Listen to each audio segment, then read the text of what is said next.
רק רוצה להסביר לכם משהו. פשוט מקודם בטעות הגדלתי את המסך, אז עכשיו אני מסביר לכם שהוא בטעות הוגדל. והסליים יותר גדול ממה שהוא היה. אתם רואים? יש מצב שגם עכשיו זה שעת השטן. סתם בצחוק, אל תפחדו, כי יש גם ילדים קטנים שפוחדים, שצופים, יש מצב, אני לא יודע. אם יש, אז תרשמו לי תגובה שאם אתם רוצים שאני אעשה סרטונים מצחיקים ולא מפחידים עד כדי כך, כאילו, וגם למרות שרציתי לעשות לכם את סיאנס,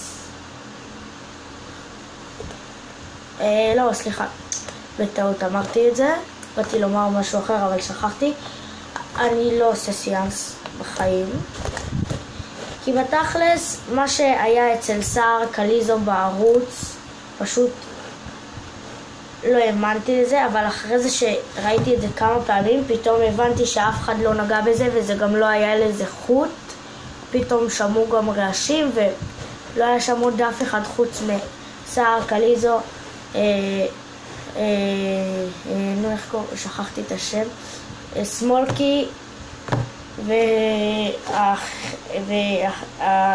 לא משנה, בקיצור כל החבר'ס.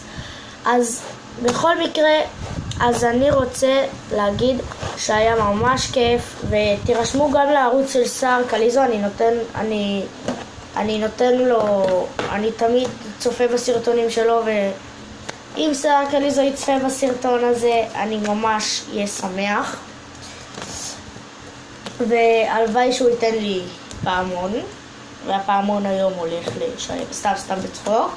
אז פשוט אני ממש אוהב את סער קליזו, את הסרטונים שלו, כי הוא באמת, הוא עושה את זה אמיתי, הוא לא עושה את זה סתם דברים בצחוק, ואם כבר אז הוא עושה גם מתיחות, כמו מתיחת הצלצול וכל האלה. אוקיי, אז סיימנו את הסרטון להיום, ותודה רבה לכם. תעשו סאבסקרייב ותירשמו לערוץ, תעשו לייק ותלחצו על הפעמון. אז תודה רבה לכם, ושמי עוד פעם שלו, ותיכנסו גם לערוץ של סער קליזו. תודה רבה, ביי.